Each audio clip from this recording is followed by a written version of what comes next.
Local trains மட்டும் இல்லாமல் express ட்ரெயின்ஸும் super fast ட்ரெயின்ஸுமே கூட நார்த்துலேருந்து வரக்கூடிய ட்ரெயின்ஸ் ராயபுரம் வழியாக தான் சென்னை பீச் ஸ்டேஷன்லேருந்து எக்மோர் ஸ்டேஷனுக்கு போகும்.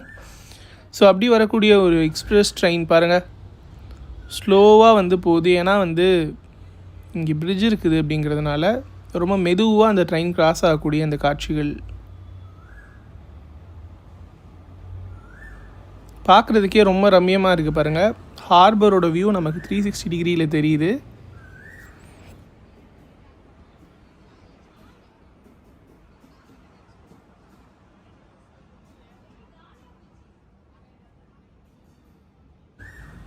ராயபுரமில் லொக்கேட் ஆகிருக்கக்கூடிய இன்னொரு பழமையான ஒரு தேவாலயம், லேட் 1800 கட்டப்பட்ட இந்த சர்ச் மிஷினரிஸால் வந்து இந்த சர்ச் இன்றைக்கி ப்ரிசர்வ் பண்ணப்பட்டு வருது.